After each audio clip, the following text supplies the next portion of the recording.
What's up, everyone?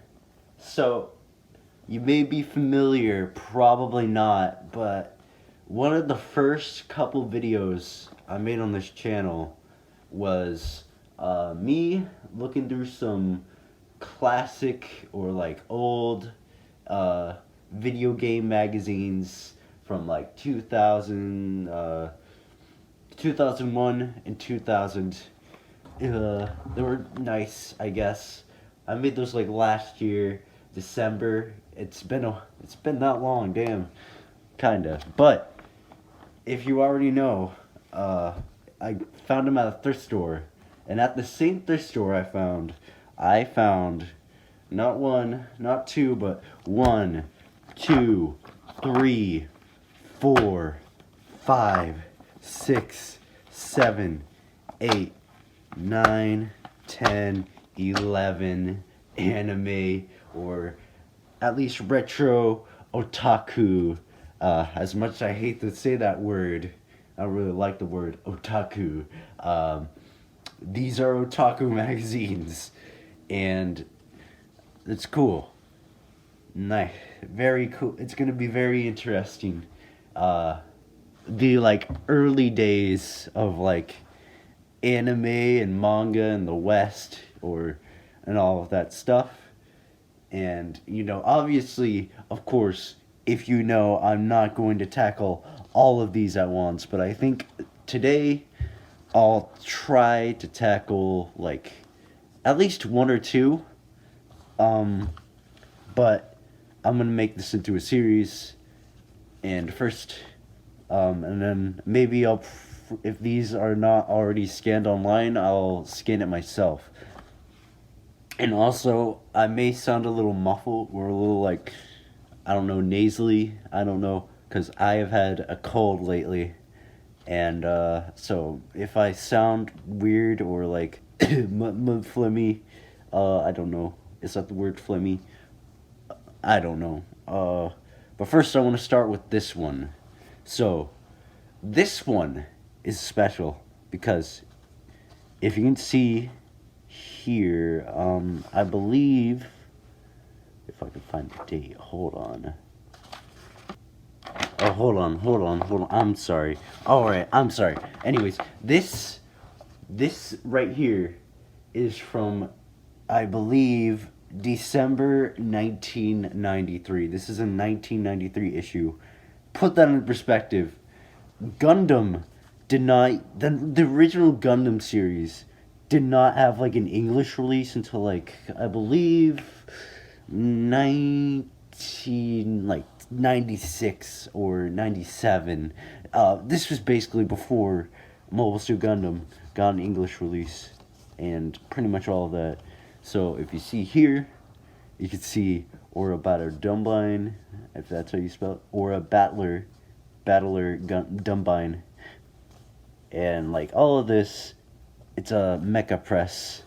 Yeah, most people did not watch, or at least had like the methods of like watching these mecha shows, and I think I am familiar with most, and of course, yeah, I believe, yeah, obviously Robotech was a thing. Personally, I don't like Robotech. I don't think anybody should. I'm back again.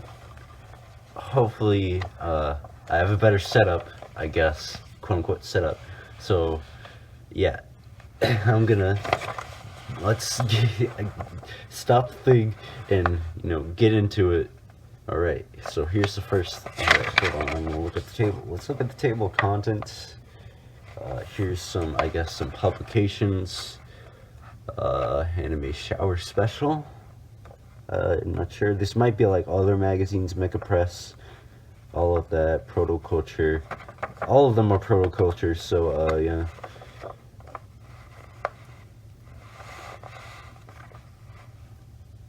Editorial, I'm gonna go into stuff this month. Aura Battle of Dumbine, Press News, Dumbine, Mecha File, Mecha Models, Gundam 83. I believe that was the one that was airing when this came out, this magazine came out. Jovian Chronicles, Battletech, Just a lot of mechs. If you don't know what Aura Battle or Turbine is, it's like this. It was the anime that came out before or after the original Gundam, basically. It's by the creator, Yoshiyuki Tomino. That was the anime he made after making Gundam, the original Gundam. Here we go. Editorial: when the going gets tough, the tough gets going. You are holding in your hands the very last issue of Mecha Press. Oh. Before sending the whole staff of the magazine to the guillotine, off with their heads, let me reassure you, in January, you will still find a Mecha gaming and modeling magazine of your favorite store. Confused? Starting January 1994, Mecha Press will be replaced by a Mechagear, a new magazine which will cater to the same public in much the same way. Then where's the change, you ask? Mecha Press has seen almost 2 years of publication. Hold on, wait. Or 10 issues. Sorry, it's kind of like, Although it was first published for the mecha gaming and modeling enthusiast, it quickly slipped to the animation magazine format.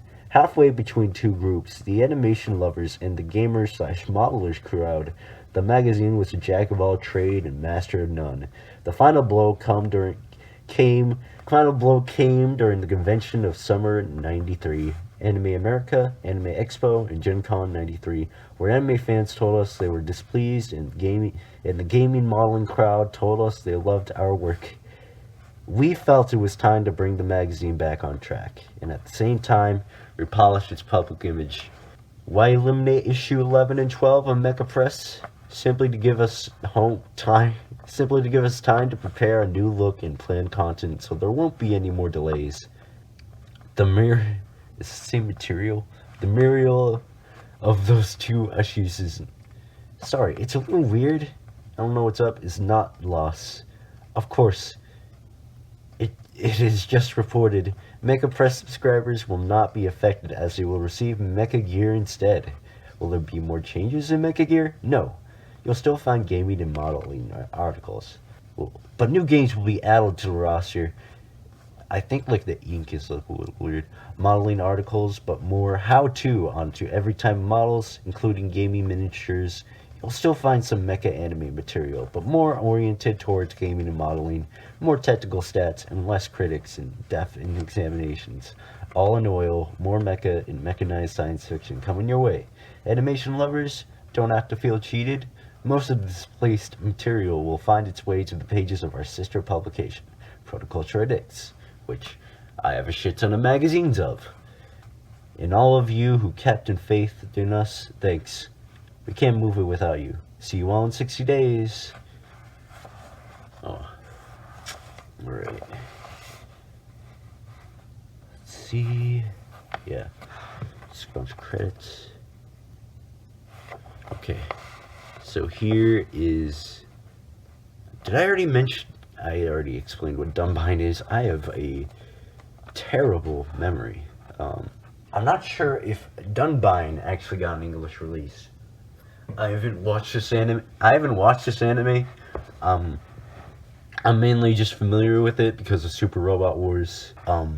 So maybe I'll try to, probably won't read all of this, because this is just, probably might just summarize too. This month, what's Aura Battle or Turbine? Contrary to the North American Japanese animation fans' belief, Aura Battle or Turbine did not begin as an animation.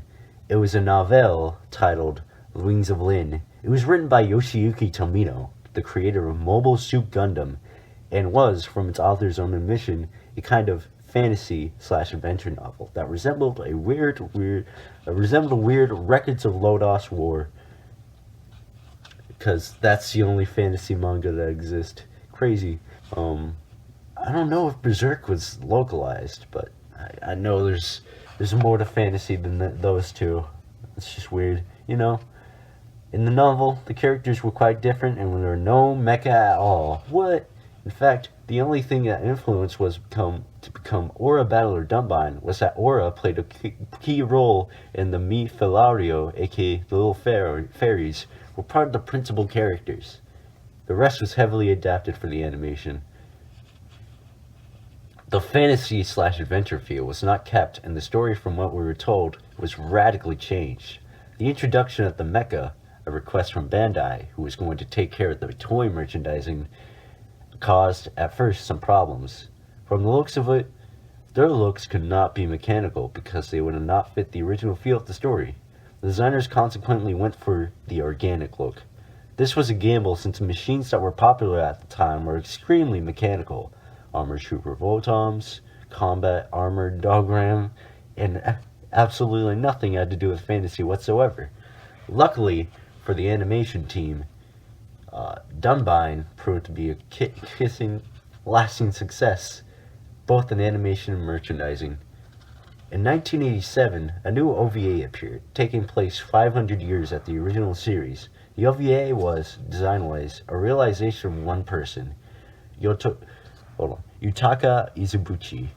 Being part of the original series design team, Izubuchi's hands had not been tied by the mechanical design constraint, such as was the case with the OVA and shows. The mechas are much more fantasy-like, and the characters more or less gave birth to the ones Izubuchi created for Records of Lodoss War. Ooh. It is strongly suggested to D&D players to try the Aura Battlers in their games to see the results. Swords in fantasy versus mecha. That could be interesting.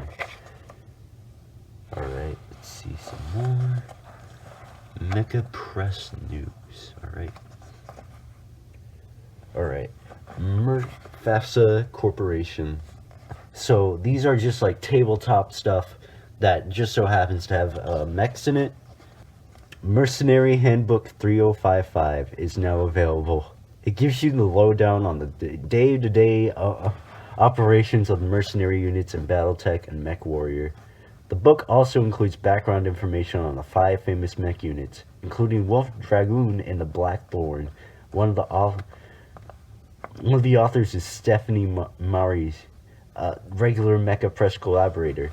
Day of Heroes is a campaign pack providing the details of the battle for Glengory, allowing players to recreate battles that fought by Alex Coriel in the Sky March Rebellion. It follows the events of the Blood Heroes novel. The long-awaited Battle Space has been released. It is a new system of aerospace combat in the 31st century, with rules for dropship, jumpship, and warship combat, fully compatible with Battletech. The box clues, training, scenarios, maps, and the rules for spaceflight and transports. In Solaris, it is a source book for the seedier side of Solons, where Mech Warriors test your skills and design teams put their newest creators to the test. February 1994, Mecha Press is shipping into high gear. The September, October, and November/December issues of the Mecha Press have been canceled to give us time to prepare for the complete overhaul of your favorite mechanized gaming and modeling magazine. Starting February 1994, the magazine will receive a new name, Mechagear. The names better reflect its broader approach, while all of the games featuring giant walkers will be discussed and all of science fiction miniatures will have a home.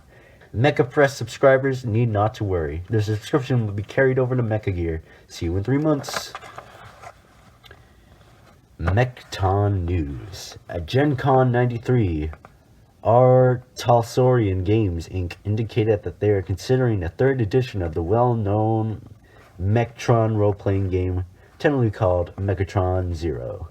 This new book will update and replace the Mechatron 2 rulebook and the Road Striker 2 supplement. A separate book will remain the Mechtron's Empire and a line of RNGs. Pretty much stable. The core rules won't change, but the presentation and the organization will be improved. A simplified mecha construction toolkit will also speed up Mechtron design process while remaining compatible with the tech book. RTG, just a bunch of role-playing. Operation Rimfire was a great success of the Gen Con 93.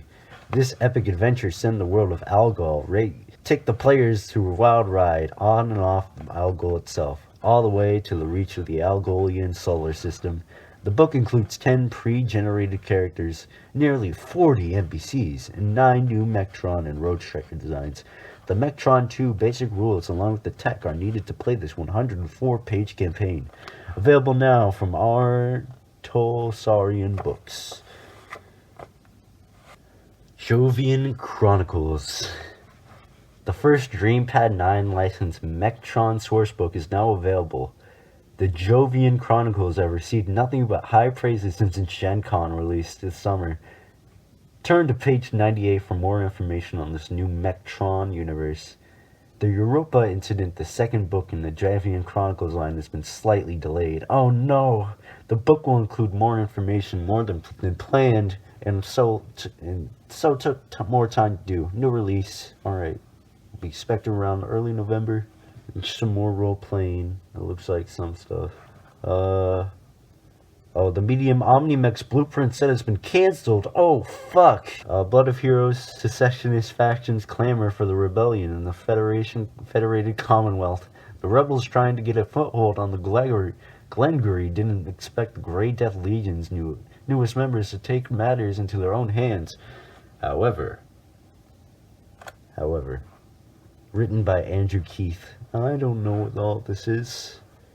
The company is... FASA isn't even a thing anymore, so none of this really makes sense. Mech Warrior 2 Clans. The long-awaited sequel to Activision's Activision? Ew! Ugh. Will soon be available, titled Mech Warrior 2 The Clans. The second incarnation is both faster and more detailed than the previous one. Live one-on-one action. Alright, sorry, hold on. Live one-on-one action. Hook up via modem and fight, or work together in cooperative mode. Texture map 3D graphics with cutting-edge 3D polygon technology. Those black and white screenshots really do it justice, I think. Realistic movement with jump jets available. Day and night missions in ice, desert, mountains, and even urban landscapes. Variety of mechs choose from. Over 16 machines to alter and customize. Trade mechs with other warriors. Add-on discs available to bring even more amazing mechs into your inventory. Extensive weaponry. Over 40 offensive and defensive weapons to choose and customize from. Career or combat mode. A long and bloody career or jump into combat for instant gratification. At Activision officials, have confirmed this release in time for Christmas. The present suggests the retail price of $69.95. I'm gonna do this later in editing. Remind me to. I'm gonna show us what that means in like today. That's what it is in today's money. I might not go through all of this, but or a battle of Turbine. So, alright, I'm gonna look through all of the characters. I don't remember. Okay, Todd, yeah. I haven't watched this anime, unfortunately, but I'm just gonna go through them. I really like these pictures. They're kind of like sketches, but like, I don't know. I'm just go through all these, and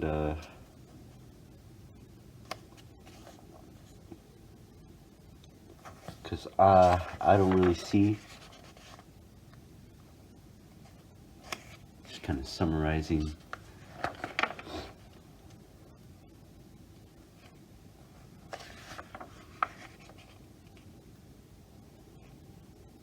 A lot of stuff that I don't really see important.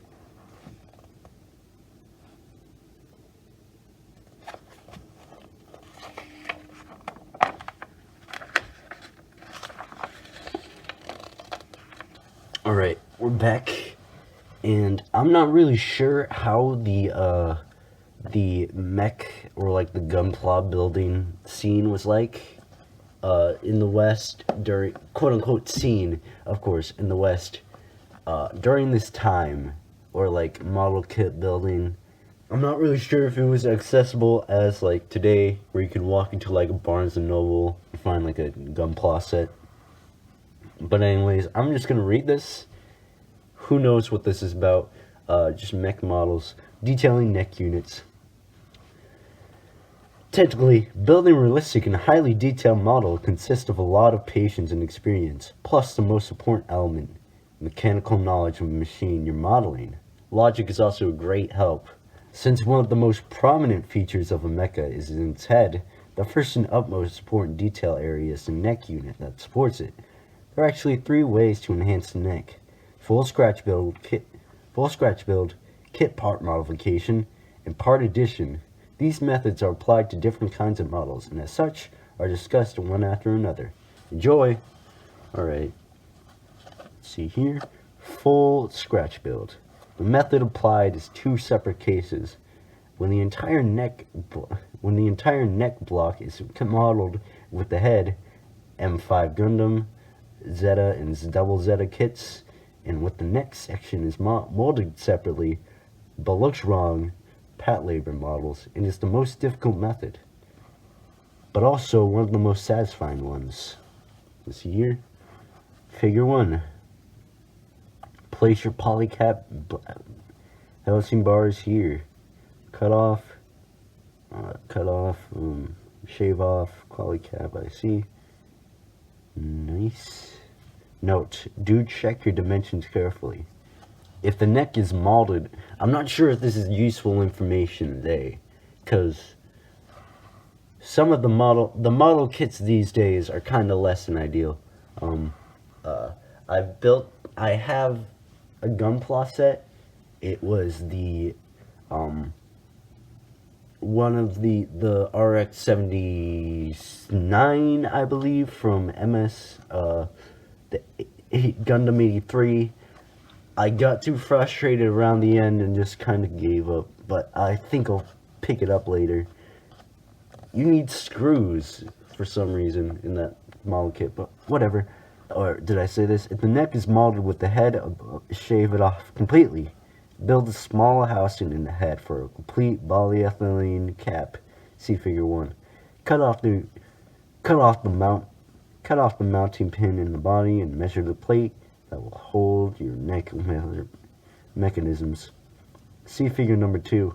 When this is done, assemble the neck's basic structure on the plate.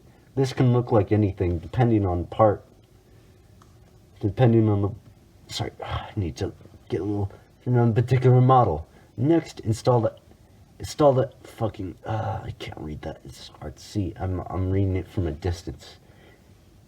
See figure number 5 for the construction. Making sure they are logically placed and allow for sufficient head clearance. The neck of the units and pot labor models are similar, except that they are more complicated, up to 10 more actuators each, and take each time to properly build. Figure 2. That, cut it off. Hit part modifications. This method is used for kits with existing neck assembles, such as Gundam 83, some pat labor kits. Simply take the original kit piece and cut off the model details. Replace them with scratch build parts just like the previous method. See figure 6. Extremely good results can be attained such a third time. Part additions. This method works best for models which already have a bare neck unit, such as in Char's counterattack. F91 models, just leave everything as is and glue the actuators directly onto the neck block or at an angle. See figure 7.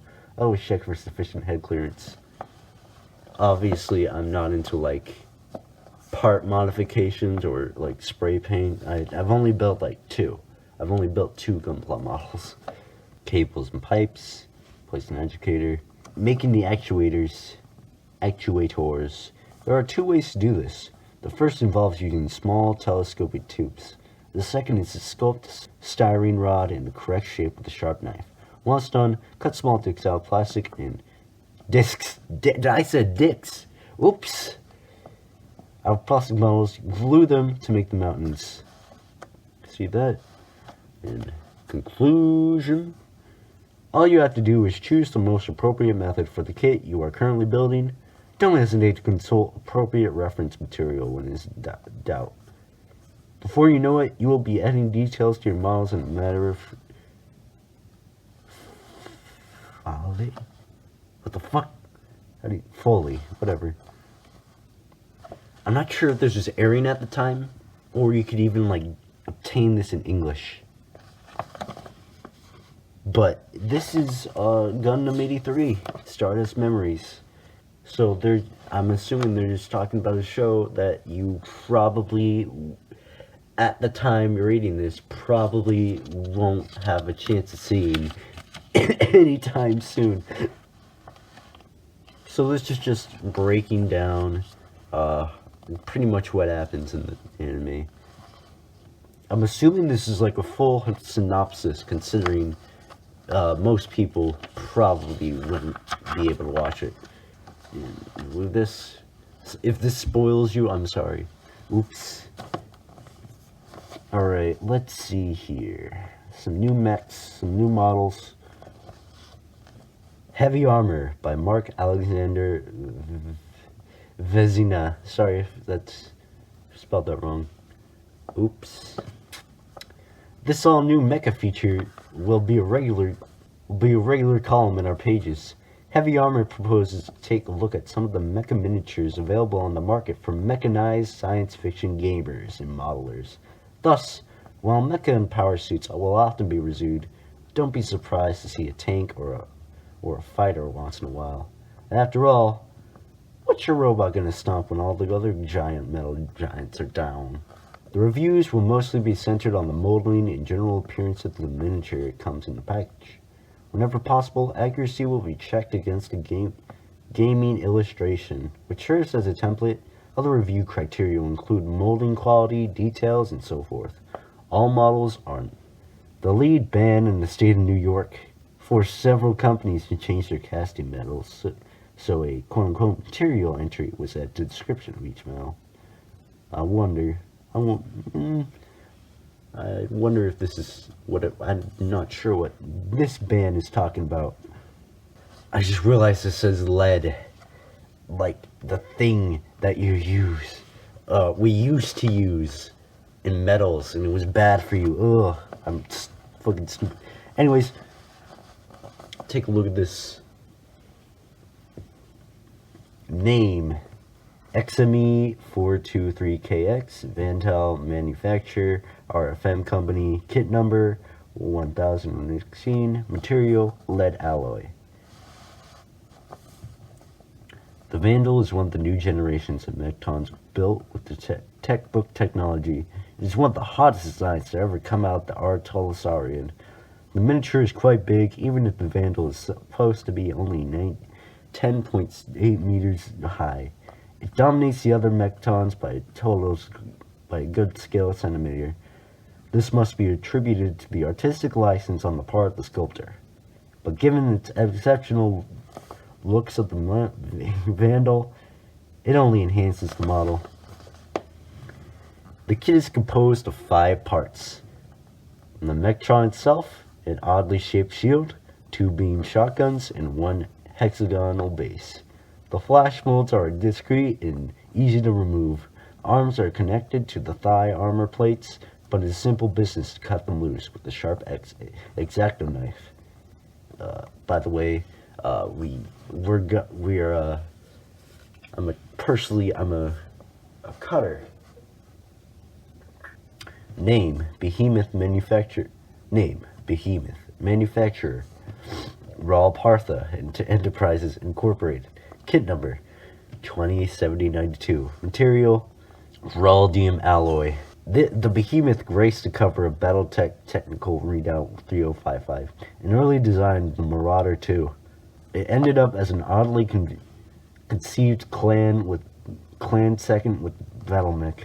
The cover art of TR-3055 provides the most accurate reference to build this model. The miniature captures the general look of the machine very well, even if the leg units are a bit too small.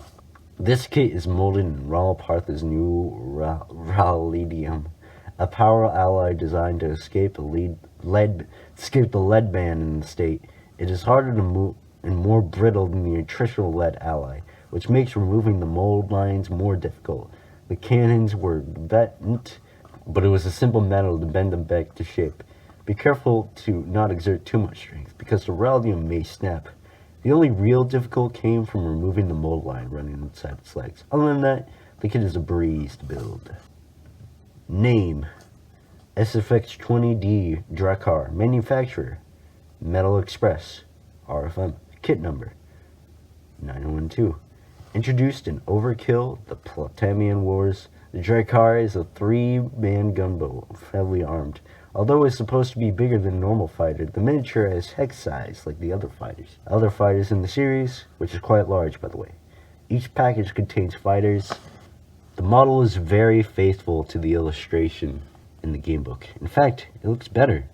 The detail is simple and yet well defined. The one-piece molding causes a mold line to run to the side of the hostage, but it's easy to remove since the side lines are mostly flat.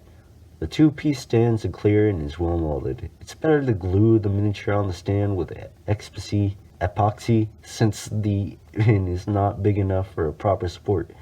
These models will be last disappearing from the shelves because of the lead content. Now it's time to get them before they are replaced by more expensive peeler version. Oh, that damn lead. That damn lead may poison my children, but I want my fucking mech suits. Name: Glitter Boy. Powered armor. Ooh. Glitter Boy. Manufacturer: RFM Company, Inc. Kit number: not available. Material: non-lead metal alloy. This is kind of cool. I like that design. When Rift's trademark was introduced, few machines catch the attention of the readers more than the Glitter Boy powered armor. Armed with a supersonic railgun, it instantly became a favorite among the fans. The large miniature is composed of 4 pieces and includes a scaled crewman. The crewman is smaller for the scale, but is different adequate. A crewmate? According to Kevin Long's design, the legs of the Glitter Boy should have been longer and the head smaller. Heavy molds were all over, and the head was all over the parts, but should have been corrected by now. The multiple fan exhaust at the backers was hard to clear. Be careful and go slowly. Because of the still posture of the figure, the main barrel of the railgun and its ammo was hard enough to get calmly aligned correctly. You may have slightly bend the ammo to get it in. The best way to finish the model is to carefully sand it with a very fine sandpaper to get a smooth surface. Then apply a chrome paint which will either airbrush or spray or polish, and voila! Conclusion. This concludes the first installment.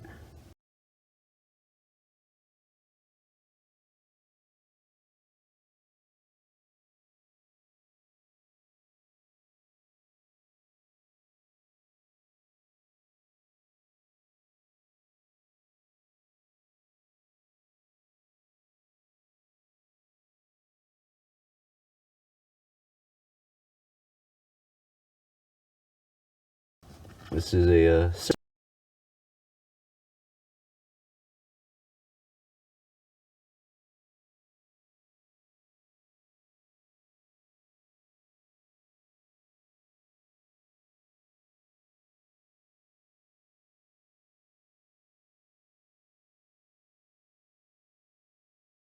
like you can get a master grade for like around $35.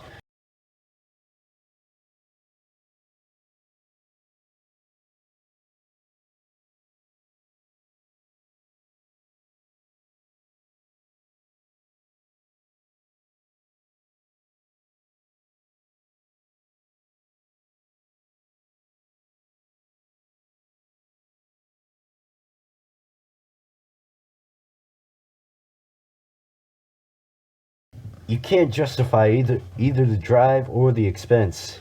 You want some moolah left for your next month's installments of your favorite manga? What are you going to do? Don't panic. Japan isn't your only source of science fiction models.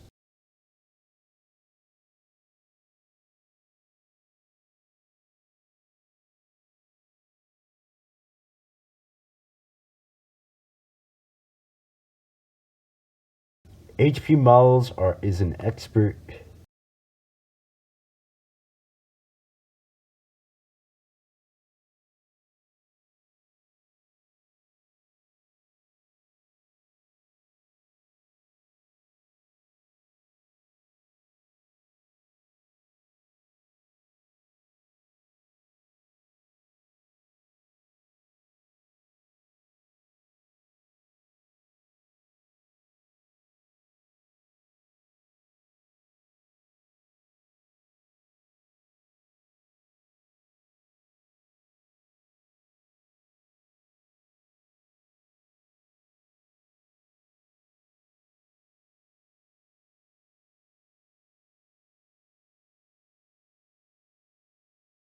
Banned like I believe foreign trade with like Japan.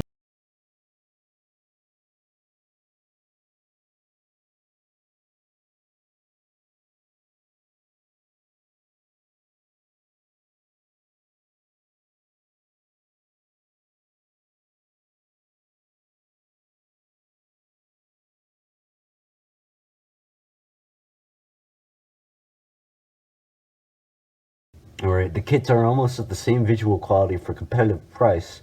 Only an experienced modeler can see the difference, and that's the point. It may be easier to get an HP kit on your local hobby store than you think. If the store carries SE, ESICI, I'm gonna say SE, air.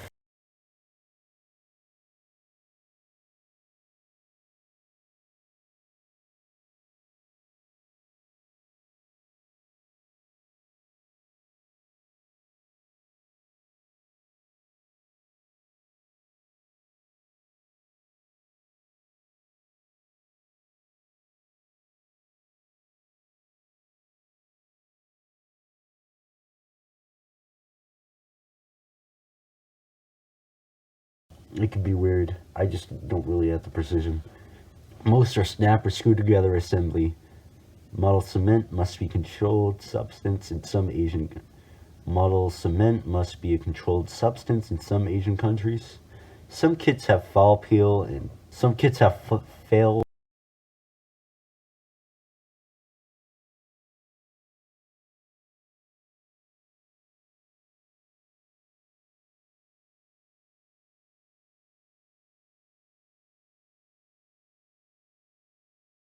The Korean, the Korean have three major ways of judging the copyrights involved. Wow, did they? I don't know.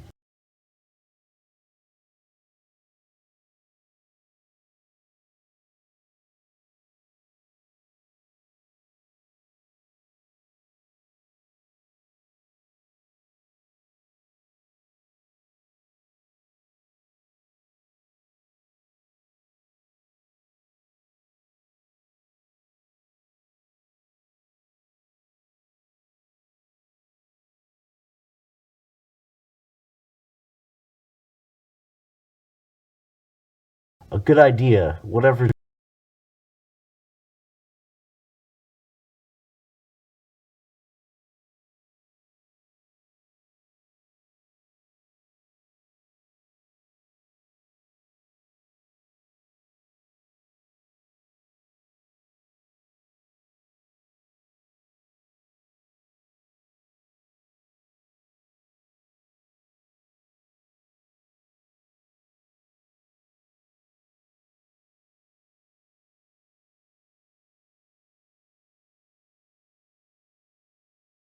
The layouts of the instructions.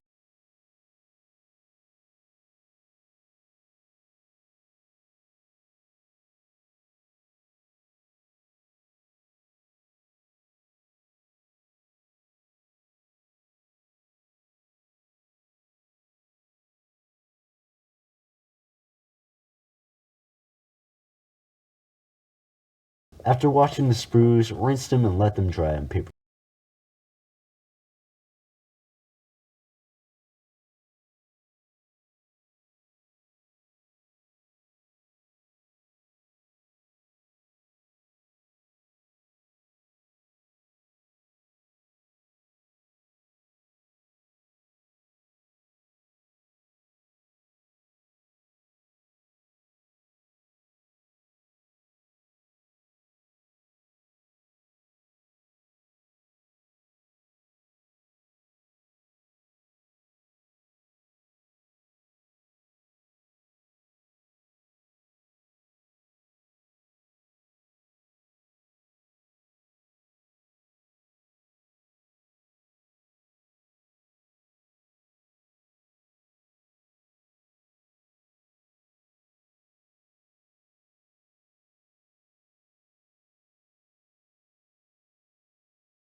Not hardwood. On non-vital parts, just glue them together and leave the screws alone. After assembly, make a cheek shearing covers to hide the pallet holes. If done right, a combination of styrene and filler putty will make it even larger hole unnoticeable.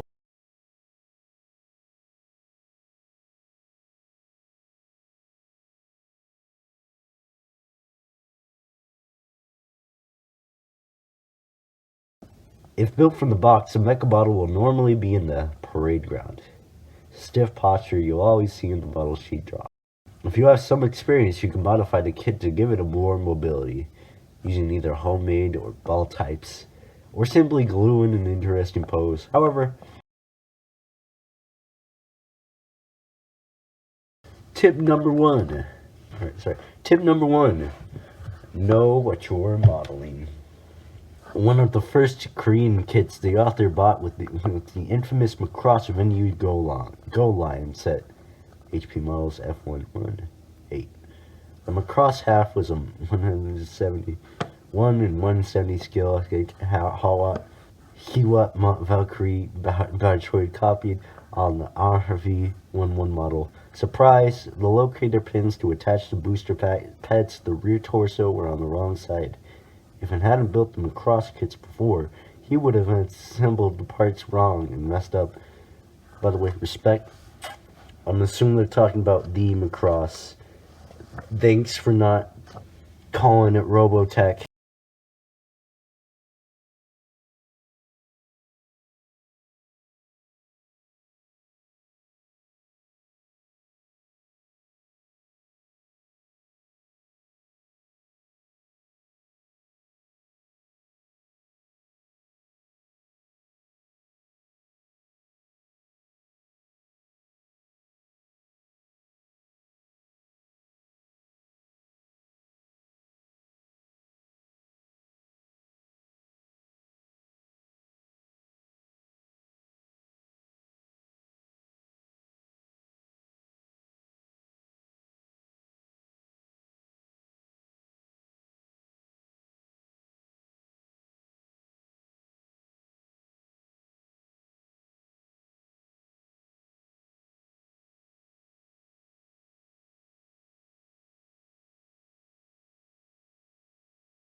It's a Korean kit.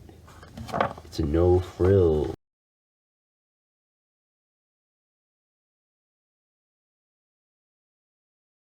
After using the brush, clip it into a battle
Alright, here we go. New models.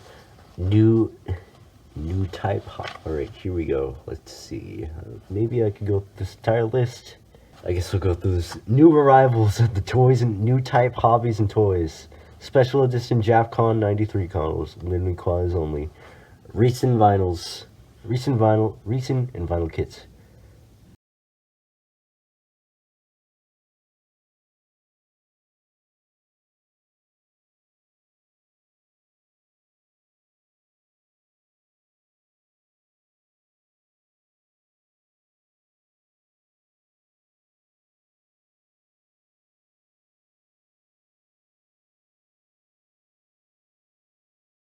Just a bunch of Gundam stuff.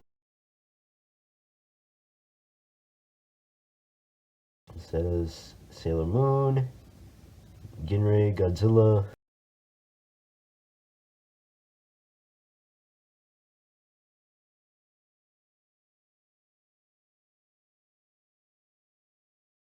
It's crazy. Some Zeta models, Victories models, just Gundam. Yeah. Got some more suits.